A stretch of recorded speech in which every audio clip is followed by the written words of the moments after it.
Ladies and gentlemen, the lady on my left, please make her welcome, Federica. Thank you. Hello. All right, a bit about myself. I'm originally Italian, Australian since 2 weeks. Woohoo! And very happy to be. I've been in this country for about 7 years, and I am a marketer. I'm actually a geeky marketer. I love this stuff. And I also love cats. I've got 3 cats. So if you go on my Facebook, it's all about cats. I'm very boring in that way. So today, we're going to go through 5 social media mistakes to avoid if you want that sales and how to fix them. And why is that? Well, social media marketing is pretty much taking over the marketing world.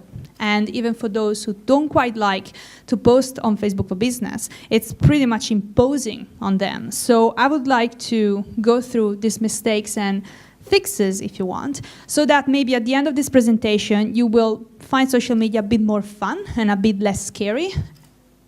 So let's see if I can achieve that. So mistake number 1 on social media, selling. So, you know, social media is a very powerful tool to be used for sales, but selling on social media is at the same time not a very good idea. So this might look like a contradiction, but actually the truth is that social media is a great way to transition visitors from the social media channel into where you want to bring them. Say, for example, your website, where you will actually close a bad word, make the sale. So entice people to call you, so to speak. So how to fix this mistake, how to fix the buy mistake, is to give more than you take, give more than you ask. So I'll give you for example, an example would be if you are a career specialist, on your Facebook page, you could offer a lot of advice about how to find a job, how to keep a job, or how to screen candidates as an employer. You can do that in tiny little bits, so you don't have to spend too much time doing it, preparing the content, and you can do that through landing pages, through videos, or posts and blog posts. Once you give a lot of value in that way, then you can ask. And when you ask with a sales post, with an ad, with a sales funnel, then you ask big. So it's all about give. So don't sell. And then once you ask big. So when do you actually do the ask? I would approach it with an 80-20 rules approach. So say 20%, so 80% of content that is all focused on adding value to people who are looking at it. And then 20%, you put it on a big campaign that actually asks for the sale, that asks for the call. So mistake number 2, ignoring reviews. So Facebook and Google and all the social media platforms out there, so they have reviews, so people can review you. Sometimes I see that a lot with restaurants. Restaurant owners are quite busy, and they are usually quite proud of about what they do. So if they get a bad review, either they get tempered and they say the wrong thing, or they decide to detach themselves from the review and not answering at all. I consider that a bad idea, just because it doesn't matter if you respond to the review or not. People are still going to review you. Even if you don't have a Facebook page, people can review you unofficially on Facebook anyway. And if you don't give your story to answering a bad review, then other people out there are going to read it, and then they're only going to have one side of the story. So the best way to go about it is to not ignore the reviews and take what about the others approach. Say if you're a restaurant owner and you had a very, very bad client, really a headache client, and the client leaves a bad review that is unfair, it is more than fair to give your side of the story. But always keep it polite, because it's not so much, you're not doing it so much for that particular headache client, but you're doing it for all the other potential clients that are out there reading your review, and you want them to understand that this was a one-off and that you are way more than what that particular headache client wrote about. So in summary, always respond to reviews. It is a massive tool that help you giving a human side of yourself and the right side of the story in real life situations, if you want. So next, Smart answer, yes. Mistake number 3, thinking like the CEO.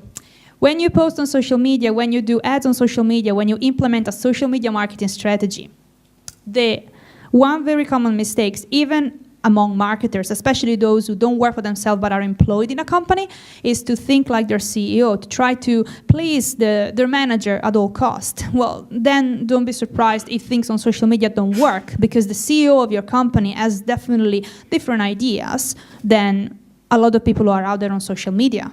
So the key to fix this is to think like your audience, which sounds quite, well, no-brainer, I suppose.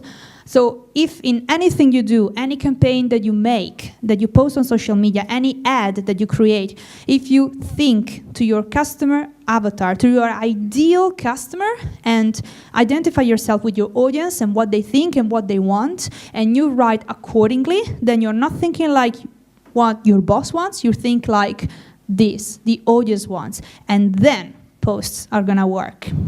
So that was, I think this is very important. Mistake 4, investing without a social media strategy. It all comes down to a plan. Social media is huge, it's broad, it's very easy even for me, really. I do it every day, and when I'm very busy and maybe I don't make a strategy straight away because today I'm busy, I'm gonna make it next week, it's very easy for me to get lost. That's why the good way to do this is to, before you start anything on social media, before you start implementing a strategy, implementing a campaign or a number of campaigns, make a social media strategy. Define the objective. So what do you want to get out of it? Who you're talking to, even better, before who you're talking to. And then what you want to get out of it. And then what channels are the most appropriate for the objective at hand and who you're talking to. Then after that, what are you gonna say? How you're gonna measure it? And what technically you're gonna use to measure it? What software? What are you gonna measure calls? Are you gonna measure clicks? Are you gonna measure traffic? What are you gonna measure? And data. You need to use data because the data that social media provides for free is gonna help you massively to understand how to proceed on an ongoing basis. And basically what I just said is how to fix it is to have a strategy, an audience, A/B testing. So don't just have one campaign. This is very good. Like this is a very good thing that Facebook ads offer. You can have an ad and then create a split test and another split test and then measure what works and what doesn't. Keep what works and kill what doesn't. And then time. Social media is the right game, but it is a long shot type of game. So 1 month, 3 months, 6 months is not enough to say, oh yes, social media is definitely working for me, because you need to allow the time to implement a strategy, to find the right audience, you know, the nail it audience, and to do testing. And the 5th and last mistake is trying to do it yourself without no training. Social media is not just about posting on Facebook. There is a lot more than that. There is a lot more into it. So one thing, like if you want to waste money, definitely go and do it yourself with no training. But for best results, you gotta have some training. I do training, but this is not really about pitching. It's about the fact that I really believe that if with everything else, social media is a discipline that is on its own. So if you get some training, if you are into investing money in social media ads, social media marketing campaigns to raise the profile of your business and to get sales in the long term, definitely I suggest that you take some training first and not just try and give it a go, because most likely you're gonna waste some money, lose some money that you could avoid wasting if you would, well, go to training first, like everything really. And that's pretty much it. Training, awareness, and results.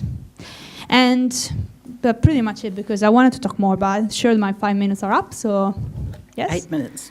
Oops, done. Thank you. Thank you.